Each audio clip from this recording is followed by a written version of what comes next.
Good morning, good morning. Welcome to chapel. We are glad that you are here, whether in person or joining us online this morning. Know, as always, that you are welcome here, whoever you are, whoever you know yourself to be, whoever you are becoming. For chapel today, all you need is a purple hymnal, or if you're Norskkor, you have your hymn sheet, but that's all you need to follow along today. Our opening hymn will be out of that hymnal. Just a couple reminders as we get going today.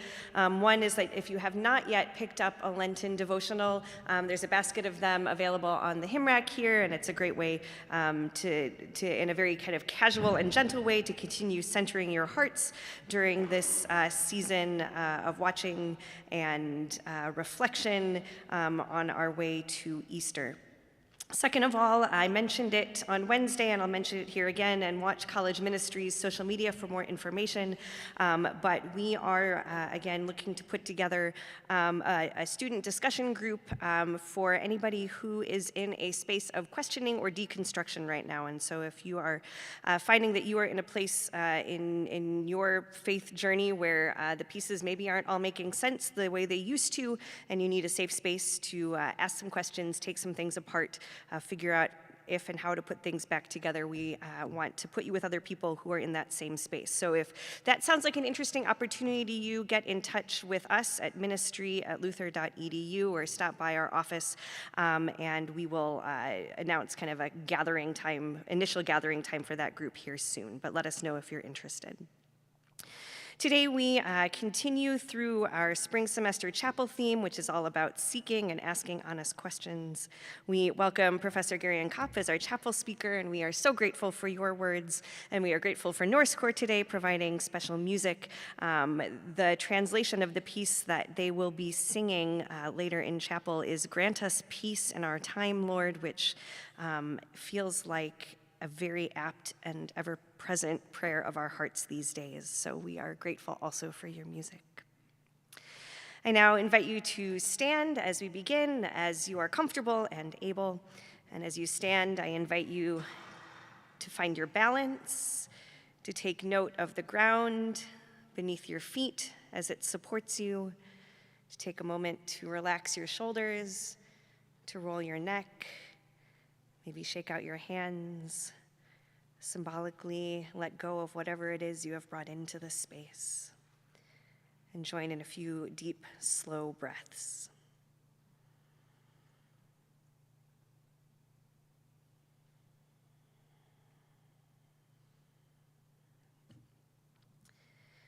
We gather together, the seekers, the dreamers, the wishers, in hopes of seeing God.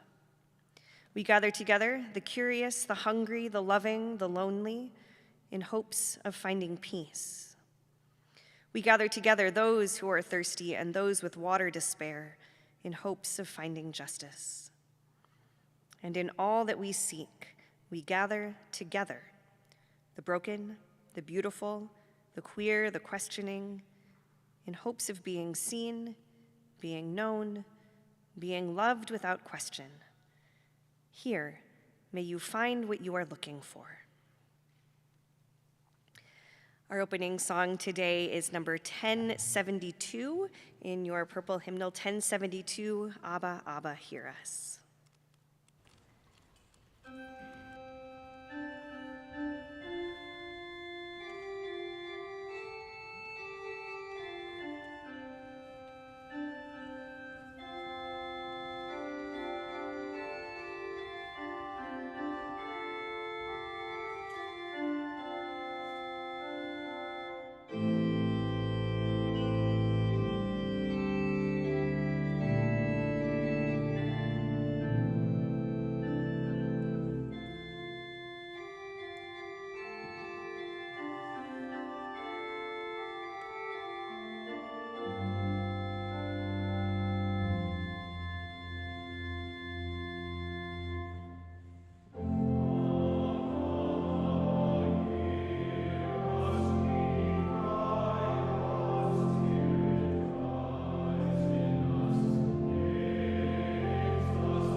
Good morning. This is a series to explore questions, and the question that I will try to look at today, with the help.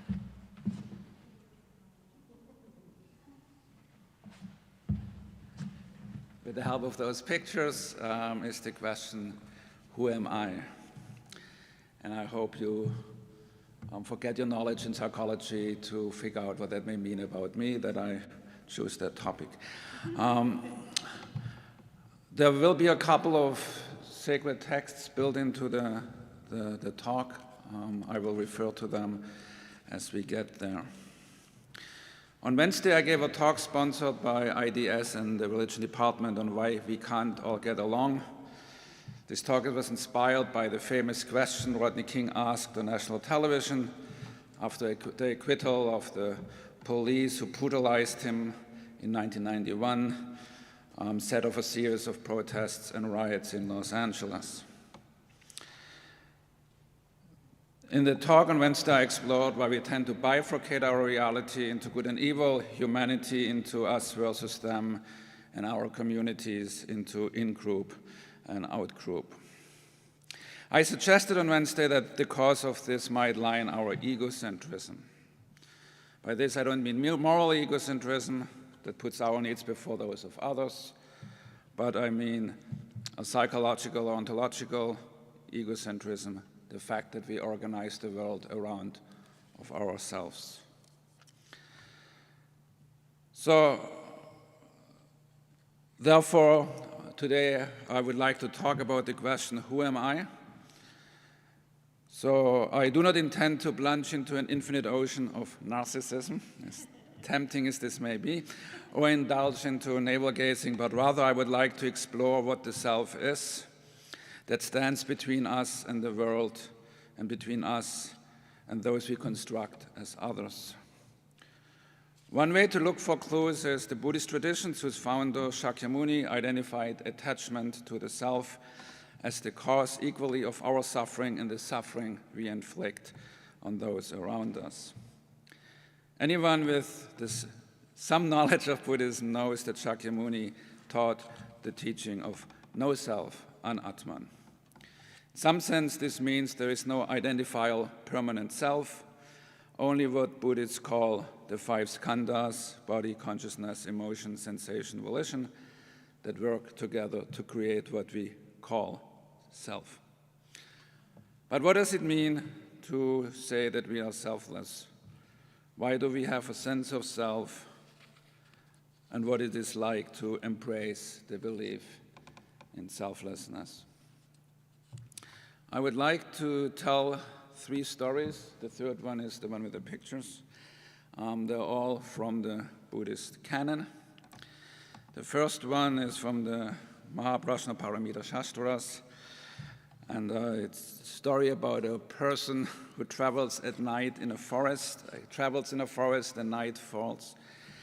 So he freaks out alone at night in a forest. So he sees an empty hut, so he says, that's good. So he goes in, he goes on the 2nd floor and lies down. In the middle of the night, 2 demons enter the hut. And the 2 demons are carrying 1 corpse with them. And then they are fighting, sorry, it's a little bit graphic, they are fighting on who gets to eat the corpse. Apparently there's a demon law, the person who carries it gets to eat it. So they keep fighting, and then they find the guy shivering in the corner and say, hey, you saw us come in, who brought the corpse into the hut? So he said, whatever I say, I'm going to be damned, right? So he says, I'll tell the truth. He says, that demon did it. So the other one gets angry and starts ripping the body parts off the person.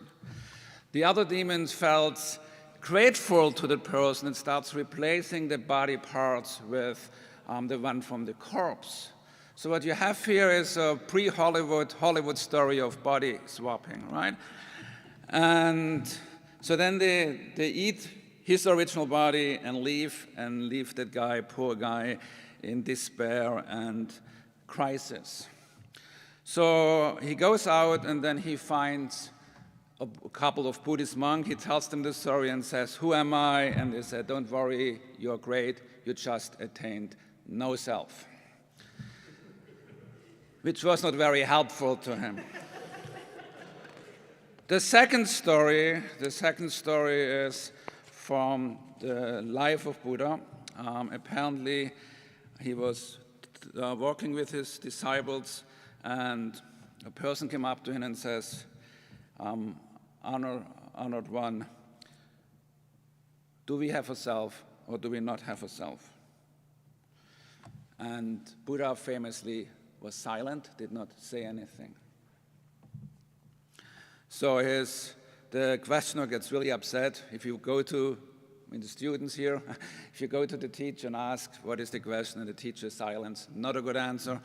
So the guy is upset, he leaves, and Buddha's disciple asks him, "Why did you not answer the question?" Buddha responds, "If I had said that there is a self, he would have formed a view of the self. If I had said that there is no self, he would have fallen into ignorance and madness and would even be more confused." So in some sense, Buddha here rejects both opposites, the idea that we have an identifiable self, or that we also the view that we do not have an identifiable self, because obviously there are selves we refer to, there are selves we relate to, there are selves we construct. So what should we do about that? And the third text that I'm looking at before I get to those pictures is from a Japanese Zen master called Dogen, who lived 800 years ago. And he famously said, "To study Buddhism is to study the self. To study the self is to forget the self. To forget the self is to be actualized by all elements of the cosmos. To be actualized by all elements of the cosmos is to cast off body and mind of self and other." So he contrasts here the notion between us having a self and what we truly are, which is we are sitting in a network of relationship related not to all other human beings, all sentient beings, but to everything in the cosmos, and that everything we do relates to that. And the second thing is that to get to that point of understanding our connectedness, we have to forget our misconceptions about the self. And this gets us to those pictures.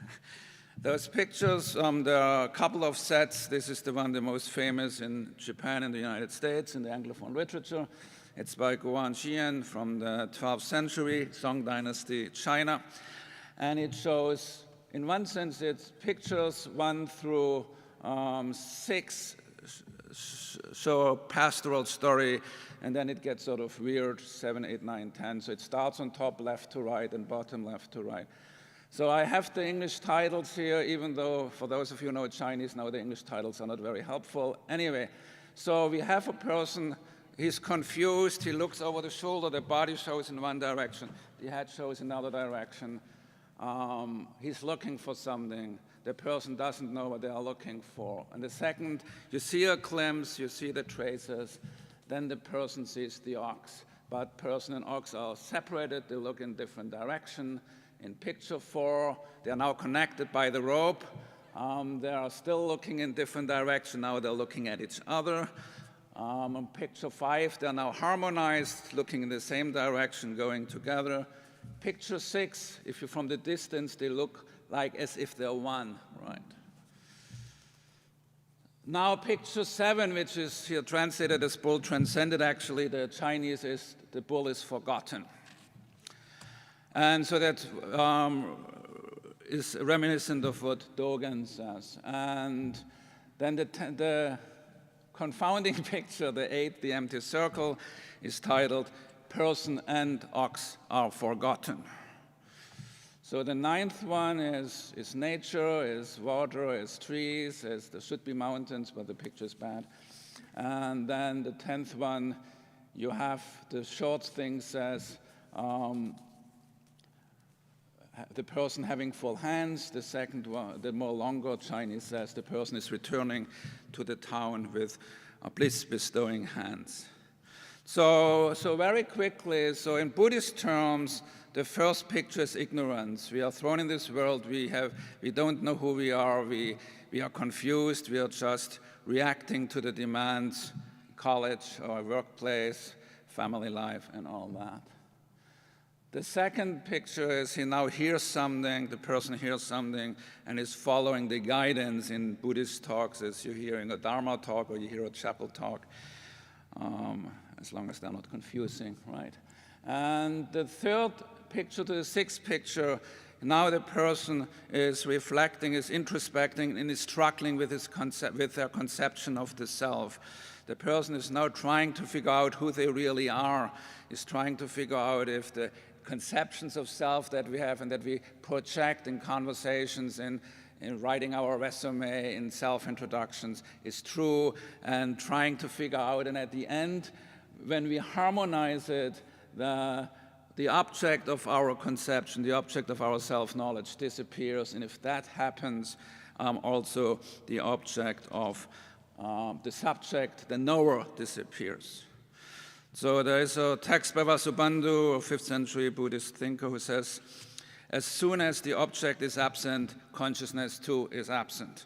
So what those texts suggest is a way of knowing without a subjective knower, without having our knowledge of the world being objectified, being something that we think about and project onto the world. And if we do that, we get to stages 9 and 10. 9 symbolizes, the nature symbolizes wisdom, and 10 symbolizes, for those of you who know Buddhism, the bodhisattva ideal, compassion. If you know how people suffer, you have to help them. You can't help them without knowing what's wrong with us as humanity. And this is the same thing that Dogen says, is that when we forget the self, we see the whole world in ourselves, and then we renew the relationship with the other. And that gets us back to my two original question, who am I, and why can't we all just get along?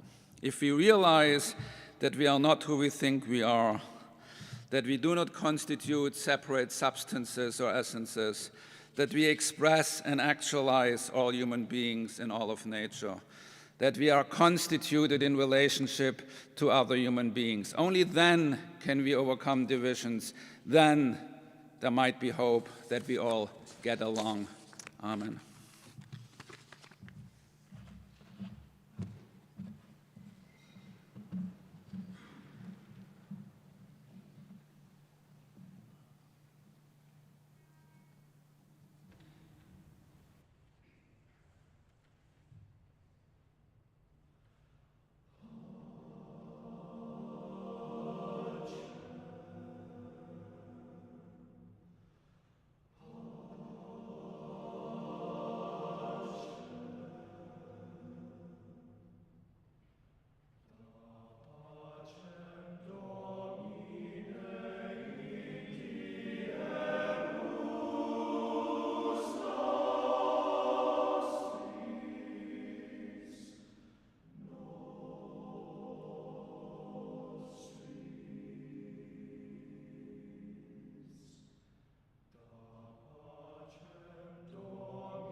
Go in peace, seek, find, and be found.